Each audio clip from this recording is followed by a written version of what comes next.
बड़ी खबर यह है कि जम्मू कश्मीर के एलजी से गृह मंत्री अमित शाह की बातचीत हुई है। शाह ने सुरक्षा के हालात पर जम्मू कश्मीर के उपराज्यपाल से चर्चा की है, उनसे बात की है। लगातार गृह मंत्री अमित शाह अलग अलग अधिकारियों से, डीजी स्तर के अधिकारियों से चर्चा कर रहे हैं और शाह सुरक्षा के हालात को लेकर अपडेट भी ले रहे हैं। रावलपिंडी से अपडेट सामने आ रही है। रावलपिंडी में भी भारी तबाही देखी जा रही है, यानी पाकिस्तान के हर बड़े शहर में सिर्फ और सिर्फ मलबा गिना जा रहा है। राम, बिल्कुल हर शहर में मलबा गिरा जा रहा है और यह तादाद बढ़ती जाएगी, क्योंकि सियालकोट में भी यह जानकारी थी कि तकरीबन सैकड़ों गांव खाली कराए गए हैं और उसकी वजह यह है कि इतना विध्वंसक यह हमला था जिसे झेल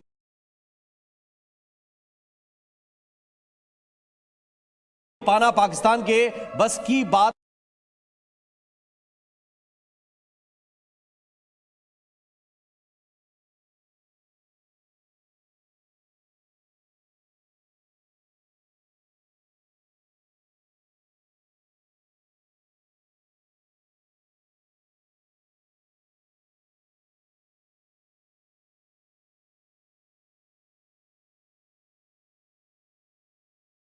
बड़ी खबर यह है कि जम्मू कश्मीर के एलजी से गृह मंत्री अमित शाह की बातचीत हुई है। शाह ने सुरक्षा के हालात पर जम्मू कश्मीर के उपराज्यपाल से चर्चा की है, उनसे बात की है। लगातार गृह मंत्री अमित शाह अलग अलग अधिकारियों से, डीजी स्तर के अधिकारियों से चर्चा कर रहे हैं और शाह सुरक्षा के हालात को लेकर अपडेट भी ले रहे हैं। रावलपिंडी से अपडेट सामने आ रही है। रावलपिंडी में भी भारी तबाही देखी जा रही है, यानी पाकिस्तान के हर बड़े शहर में सिर्फ और सिर्फ मलबा गिना जा रहा है। राम, बिल्कुल हर शहर में मलबा गिरा जा रहा है और यह तादाद बढ़ती जाएगी, क्योंकि सियालकोट में भी यह जानकारी थी कि तकरीबन सैकड़ों गांव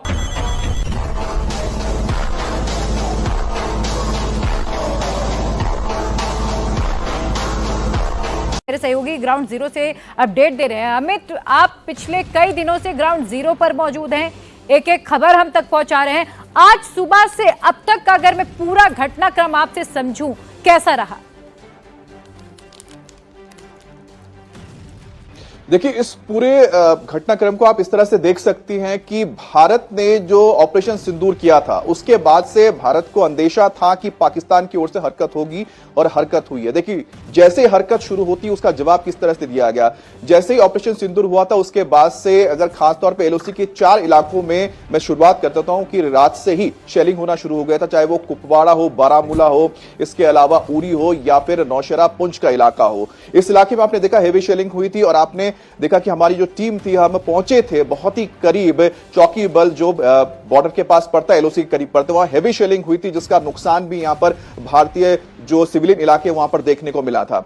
उसके बाद से जैसे जैसे आपने देखा कि वक्त बीतता गया और जैसे जैसे रात करीब आई, पाकिस्तान की ओर से हेवी ना सिर्फ शेलिंग की गई बल्कि पाकिस्तान की ओर से ड्रोन का इस्तेमाल किया गया और हर एक बॉर्डर पर देखिए एलओसी का मैं जिक्र कर रहा हूं, जम्मू कश्मीर के एलओसी पर हरकत शुरू हो जाती है, उसके बाद इंटरनेशनल बॉर्डर यानी जम्मू के आसपास शुरू हो जाती है। जम्मू के ऊपर ड्रोन्स का इस्तेमाल किया जाता है, ड्रोन से हमले की कोशिश होती है, जिसमें हमारे जम्मू में मौजूद हमारा एयर बेस है। इसके अलावा उधमपुर का इलाका, उधमपुर में भारतीय नॉर्दर्न कमांड का बेस है, इन इलाकों में अटैक किया जाता है। और सांबा का अगर जिक्र करते हैं तो सांबा भी एक बड़ा इंस्टॉलेशन है, ब्रिगेड है भारतीय सेना की वहां पर।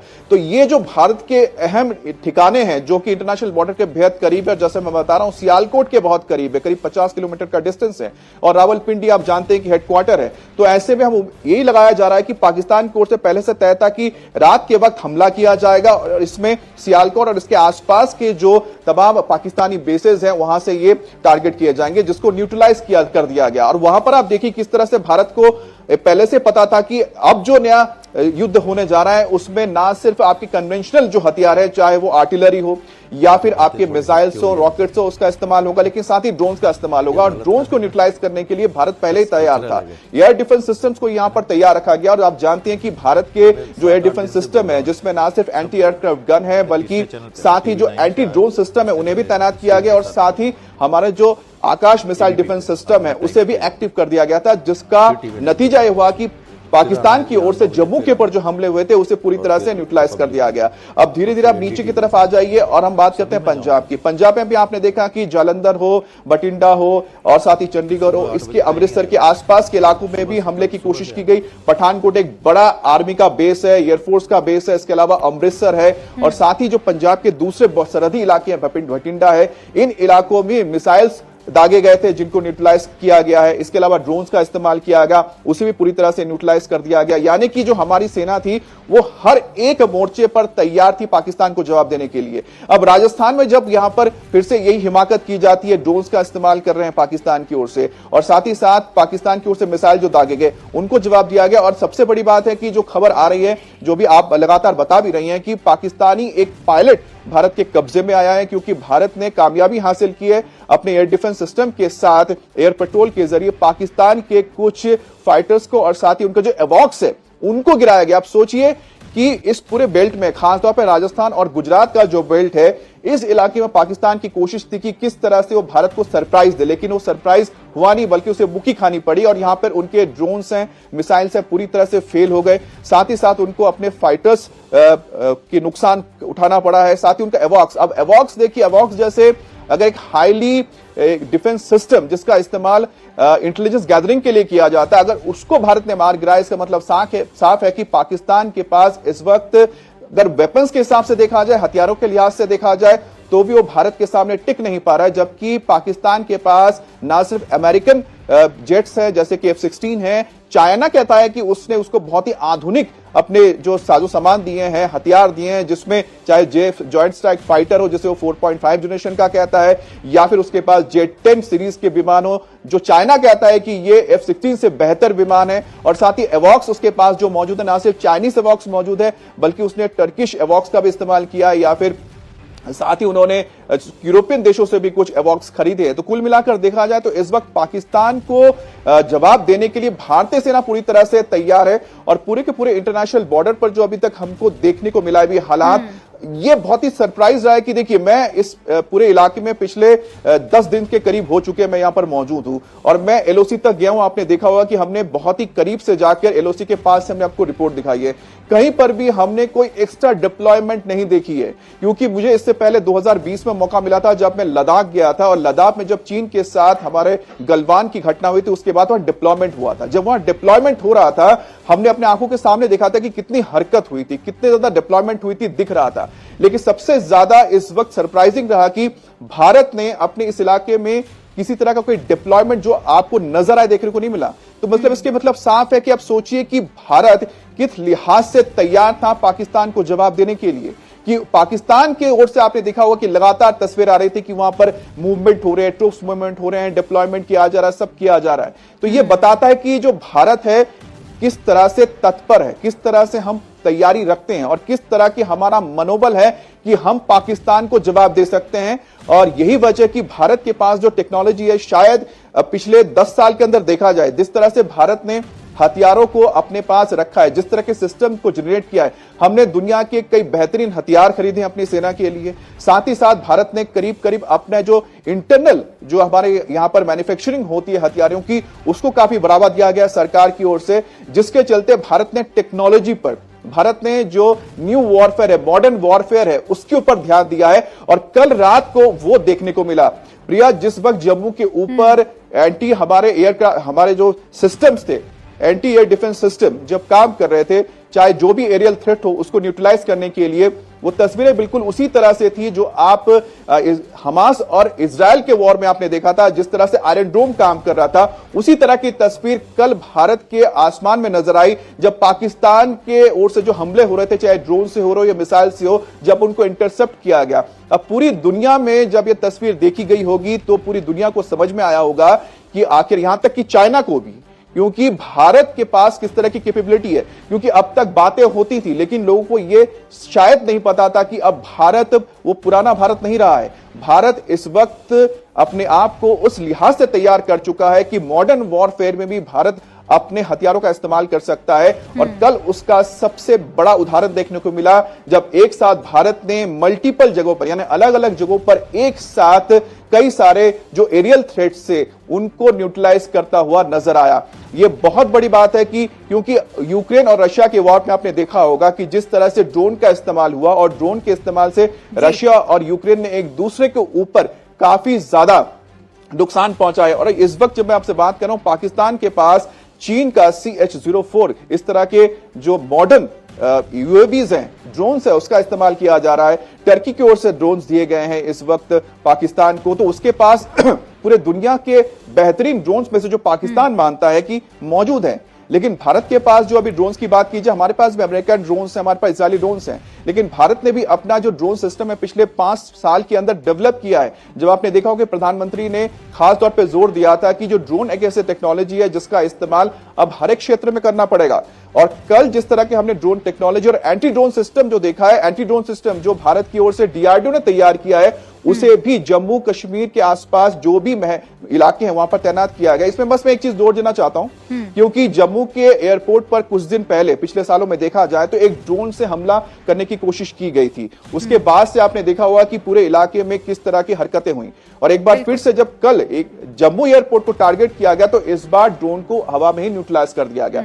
यानी कि भारत ने एंटी ड्रोन सिस्टम को बहुत पहले से ही तैयार रखा था इस इलाके में, ताकि पाकिस्तान मैं को आपसे ही ये समझना चाहूंगी, जिस तरीके से 100 मिसाइलें इंटरसेप्ट कर ली गई, अकेले 70 जैसलमेर में और 30 अलग अलग जगहों पर बॉर्डर इलाकों में पाकिस्तान लगातार दम भरता रहा, लेकिन भारत ने ये बता दिया कि हमें तो अपनी जगह से हिलने की भी जरूरत नहीं, हमारे ड्रोन जाएंगे अपना काम तमाम करके आ जाएंगे। पाकिस्तान के लिए एक तो ये बहुत बड़ा फेलियर भी है, बहुत बड़ा सबक भी है, और जिस तरीके से उनका एयर डिफेंस रडार भी नष्ट किया गया है। नहीं, बिल्कुल देखिए कि भारत को यह पता था कि अगर युद्ध होता है तो ऐसे में पाकिस्तान के पास क्या कैपेबिलिटीज हैं। जब भी आप इस तरह के युद्ध में जाते हैं तो आपको अपने साथ साथ जो दुश्मन होता है उसके पास किस तरह के हथियार है उसके बारे में जानकारी होती है। माफ कीजिएगा। खास तौर पे जिस तरह से पाकिस्तान के सियासतदान पिछले कुछ वक्त से अपने अलग अलग हथियारों, अपने मिसाइल के बारे में बता रहे थे कि हमारे पास अब्दाली है, हमारे पास ये हथियार है, दूसरे हथियार है। भारत को पता है ठीक है इस तरह के हथियार है, आप उसका इस्तेमाल करेंगे, और इसमें से बहुत सारे जो हथियार है वो चीनी मूल से आते हैं, जिसको पाकिस्तान ने एक्वायर किया है, उसका इस्तेमाल किया जा रहा है। अब जब मिसाइल अटैक होना था तो भारत ने देखिए पिछले कुछ दिनों में अपना जो एयर डिफेंस सिस्टम उसको तैयार किया। हमने S-400 ट्राइम्स खरीदा है।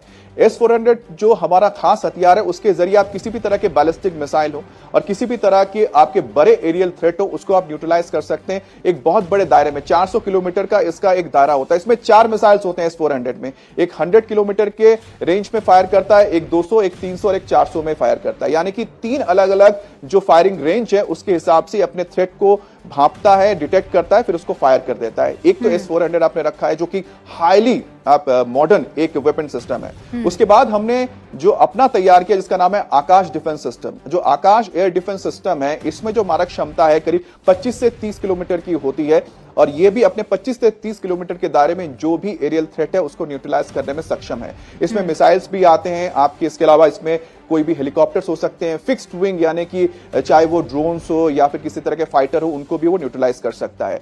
तो भारत को पहले से पता था कि अगर इस तरह के हालात बनते हैं तो हमें कौन से हथियार इस्तेमाल करने हैं। इसके अलावा बता दूं कि भारत के पास इससे पहले हमारे पास ना सिर्फ रशियन और साथ ही साथ हमारे पास कुछ इजरायली एयर डिफेंस सिस्टम भी हमने रखे थे।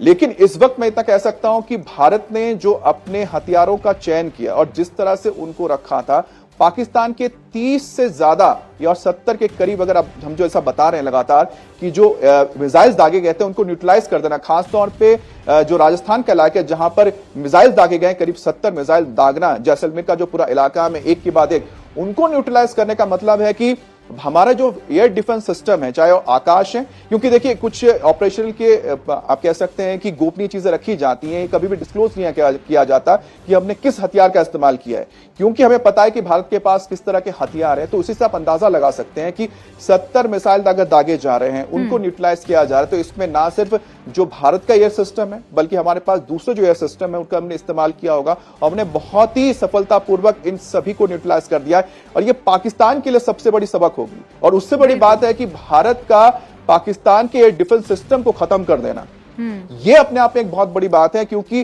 भारत ने जब ऑफेंसिव एक्शन लिया और जब हमारे फाइटर्स ने पाकिस्तान के अंदर घुसकर, चाहे बहावलपुर हो या फिर दूसरे जो इलाके हैं जहां पर एक साथ 9 ठिकानों पर हमले किए थे, तब पाकिस्तान का डिफेंस सिस्टम क्या कर रहा था, क्योंकि उसके पास HQ-9 डिफेंस सिस्टम है जिसको चाइना मानता है कि S-400 के बाद सबसे बेहतरीन है। ये चाइना का मानना है। क्योंकि चाइना के पास भी S-400 है। उसके अलावा उसने HQ-9 को डेवलप किया है, और HQ-9 जो आपको बता दूं मैं, एयर डिफेंस सिस्टम ऐसा है जिसको S-300 जो Russian weapon system, air defence system है, उसी से ही एक तरह से रिवर्स इंजीनियरिंग के जरिए तैयार किया गया था। और चाइना मानता था कि ये बहुत ही इनका अहम एक एयर डिफेंस सिस्टम है जिसका इस्तेमाल लद्दाख और इसके आसपास के इलाकों में किया गया था 2020 में, जब भारत के साथ स्टैंड ऑफ चल रहा था। और HQ-9 डिफेंस सिस्टम को चीन की ओर से जो मिला पाकिस्तान को, उसको डिप्लॉय किया गया था ना सिर्फ LOC के इलाके में, साथ ही साथ पूरे इंटरनेशनल बॉर्डर में। अब उनको भारत ने जब न्यूट्रलाइज कर दिया तो आप समझ सकती हैं, या फिर वो भारत के जब ऑपरेशन सिंदूर किया गया तब वो डिटेक्ट ही नहीं कर पाया कि कहां से यहां पर फ्लाइट्स आए और किस तरह से अपने ऑपरेशन को करके वापस आ गए। तो कुल मिलाकर देखा जाए तो भारत ने सबसे पहले क्या काम किया कि पाकिस्तान के एयर डिफेंस सिस्टम को ध्वस्त कर दिया। जब आपने अपने फाइटर्स को भेजा तो वो डिटेक्ट नहीं कर पाए, यानी कि आपने समझ लिया कि उनकी कितनी कैपेबिलिटी है, जिसको आपने पूरी तरह से चकमा दे दिया। उसके बाद भारत ने जब ऑफेंसिव कदम उठाया तो उनके एयर डिफेंस सिस्टम को खत्म कर दिया गया, जो खबर आई सामने। उसके बाद जब पाकिस्तान की ओर से हमला हुआ और मिसाइल्स दागे गए तो भारत ने अपने एयर डिफेंस सिस्टम का इस्तेमाल किया। और यह तारीफ करनी होगी कि भारत ने पिछले कुछ सालों में जिस तरह से DRDO की ओर से हमारा एयर डिफेंस सिस्टम तैयार किया गया है, हमारा जो देसी एयर डिफेंस सिस्टम है वो भी इतना कारगर है कि वो पाकिस्तान के पास मौजूद चाहे वो मिसाइल्स हो या ड्रोन्स हो, उनको खत्म करने में सक्षम रहा है। अब पाकिस्तान के पास हथियारों की जब बात की जाती है प्रिया, तो वो और क्या ऑप्शंस अपना सकते थे। अब जब भी वो ग्राउंड अटैक करने के बारे में सोचेंगे उनको 10 बार सोचना पड़ेगा, क्योंकि ग्राउंड अटैक में हमेशा ही पाकिस्तान को मुक्की खानी पड़ी है। क्योंकि उसका सबसे बड़ा आपके पास उदाहरण 1971-1965 का जो युद्ध रहा है, जिसमें भारत ने पाकिस्तान के छक्के छुड़ा दिए थे। उनके जो आधुनिक टैंक्स थे उनको पूरी तरह से मिट्टी में मिला दिया था, वो कुछ नहीं कर पाए थे। इस वक्त पाकिस्तान के पास जो मौजूद टैंक्स है जिसका इस्तेमाल वो कर सकते हैं, उसमें चाइनीज टैंक्स उनके पास मौजूद हैं। इसके अलावा उनके पास जो पुराने कुछ टैंक्स पड़े हुए हैं जो रशियन मूल से अब कह सकते हैं, या फिर चाइना से ही उन्होंने उसको एक तरह से रिवर्स इंजीनियरिंग के जरिए तैयार किया है। भारत के पास अगर ग्राउंड ऑफेंस की अगर बात की जाए, खासतौर पर अगर देखिए जब भी ग्राउंड की लड़ाई होगी तो भारत के सबसे अहम इलाके जो रहेंगे वो है जम्मू का इलाका, जम्मू सांबा। उसके अलावा पंजाब से शुरू कीजिए, पठानकोट, बठिंडा, ये सारे इलाके, और राजस्थान और गुजरात रहेंगे। इन सभी इलाकों में अगर ग्राउंड पे लड़ाई होती है तो भारत के पास यहां पर सबसे बड़ी बात है कि जो टैंक्स हमारे पास है T-90 टैंक्स को आज के वक्त में जो भारत भी खुद भी तैयार कर, रशियन मूल के हैं,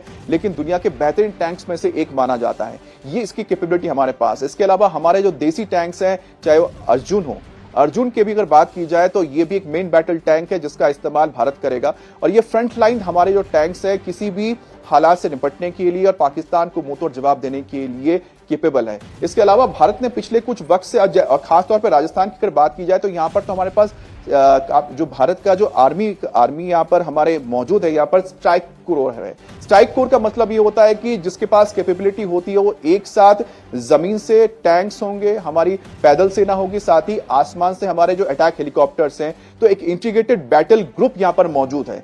अब भारत ने पिछले 10 साल में इंटीग्रेटेड बैटल ग्रुप बनाया, और खास तौर पे ये जो इलाका पड़ता है गुजरात, राजस्थान और पंजाब, इस इलाके में पाकिस्तान को हिमाकत करेगा तो उसको जवाब देने के लिए जो आपके इंटीग्रेटेड बैटल ग्रुप तैयार किया गया, जिसमें ना सिर्फ हमारी इन्फेंट्री होगी, हमारे टैंक्स होंगे, हमारी आर्टिलरी होगी और साथ ही एयर सपोर्ट होगा।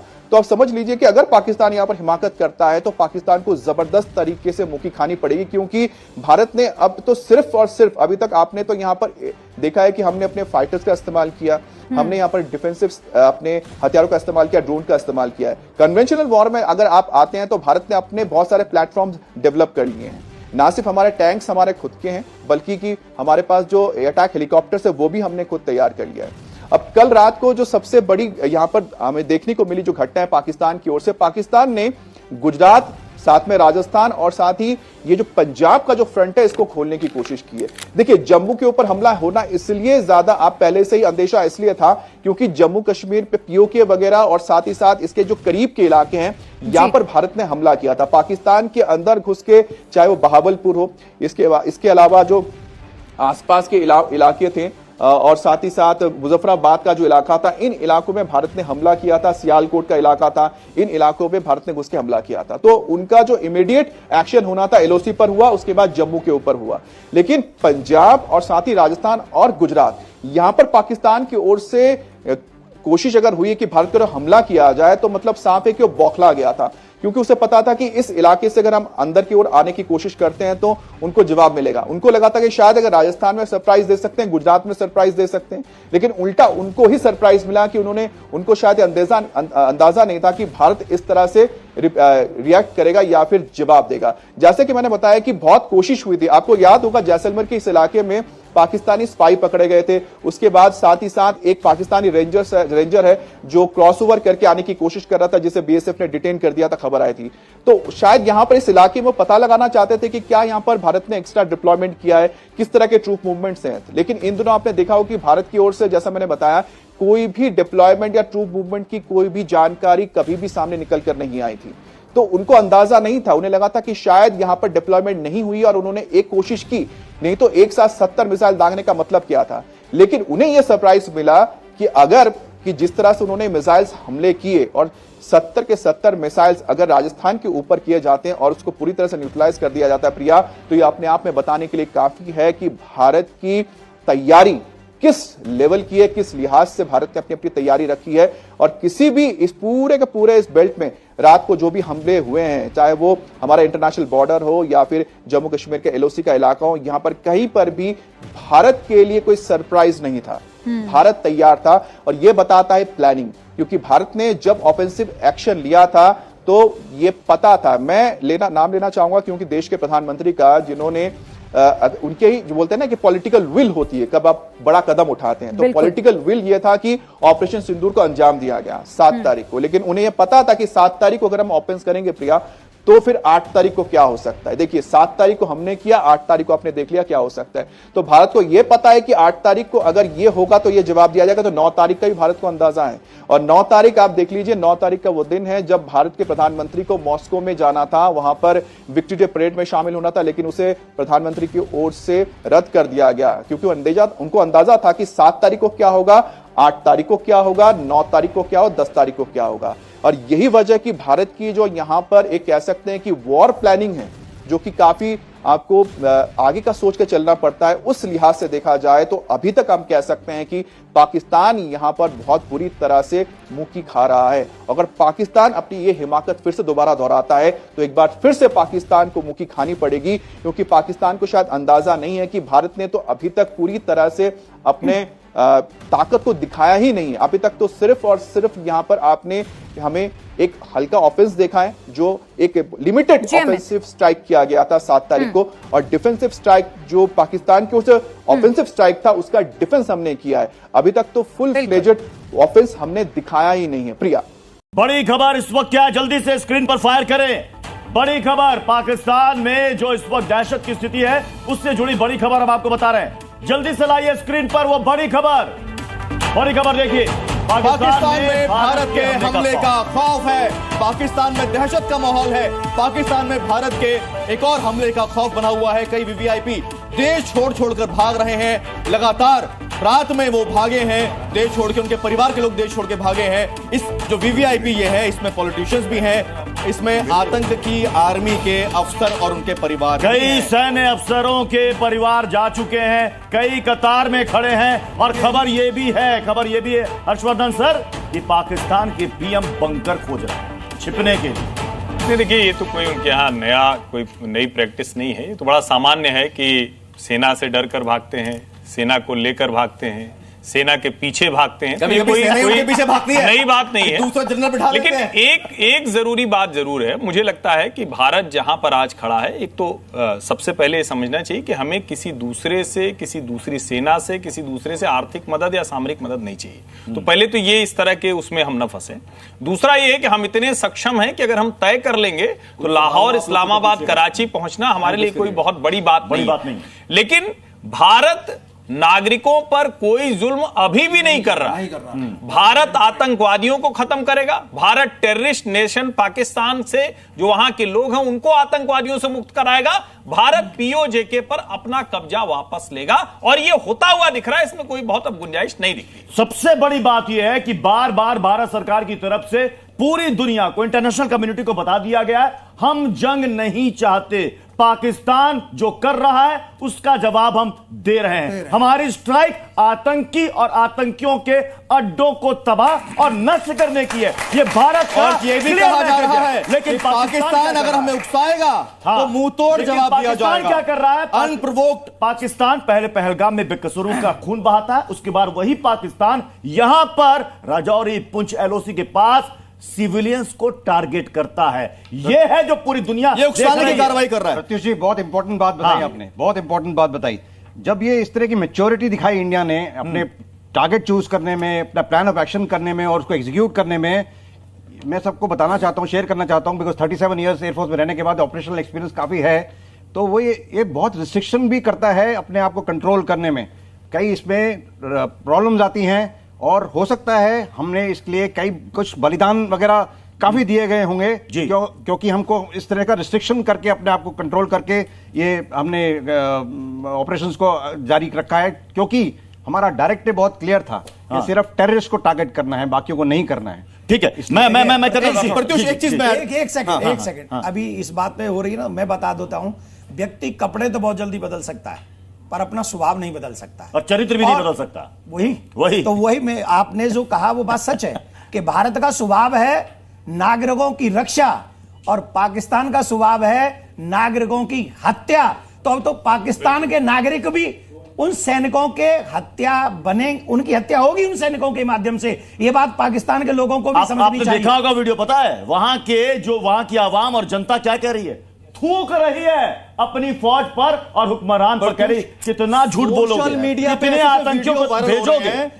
वहां के आवाम, हर्षवर्धन सर आपने भी देखा होगा कि वहां के लोग कह रहे हैं, स्वीकार कर रहे हैं कि इन लोगों ने आज हमें इस हालत में लाकर पहुंचा दिया है कि यहाँ के नेता गालियां दे रहे हैं, विदेश ऐसी गालियां कि हम स्क्रीन पर बता नहीं सकते। छोड़कर अच्छा एक बात बताओ, इनके तो बच्चे विदेश में पढ़ते हैं, इनकी पत्नियां भी विदेश से आ जाती हैं और इनका हर सिस्टम विदेशी है और बेचारी कौम को मरने के लिए पाकिस्तान में छोड़ के चले जाते हैं। मैं तो कहता हूं भारत आक्रमण करे उससे पहले वहां की कौम को, सैनिक को पकड़ पकड़ के एक एक व्यक्ति, एक एक सैनिक को पकड़ ले, इतने में पाकिस्तान का हित हो जाएगा, भला हो जाएगा। आगे क्या करना है वो वहां की कौम जाने। अदरवाइज अगर ऐसा नहीं किया तो सैनिकों का खामियाजा, सेना का खामियाजा भुगतना पड़ेगा। यानी आप ये कह रहे हैं कि वहां की जनता हो सकता है कि चप्पल लेकर पीटे उन सबको, पाकिस्तान की फौज और हुक्मरानों को। लीडर तो गायब है वहां का, पतलून उतार के पीटे।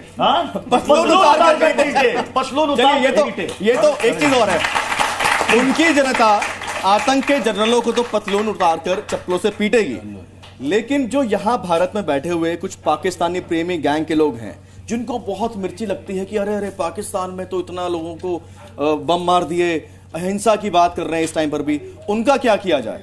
देखिए मेरा एक निवेदन है हमारे देश की जनता से, जो सनातनी सब हाथ जोड़ के प्रार्थना है, जो बॉर्डर पे शत्रु हैं, जो बॉर्डर पे शत्रु हैं उनसे हमारी सेना लड़ेगी और जो बॉर्डर के भीतर शत्रु हैं उनसे हम सबको तैयार हो जाना चाहिए और ऐसी पाठशाला में उनको पाठ पढ़ाना चाहिए जिसके बाद उनका कभी पाकिस्तान प्रेम न जगे, बस हिंदुस्तान से ही कहते रहे I love you, I love you, I love you.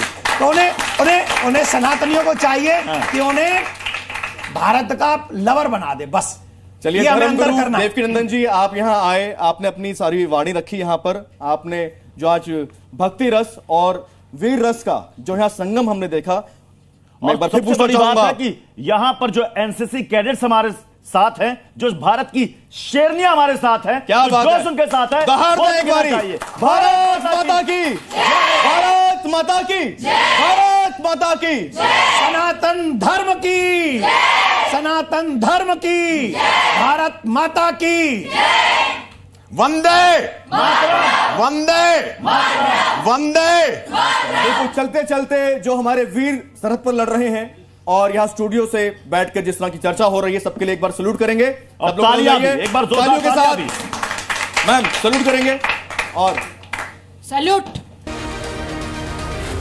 Ji news.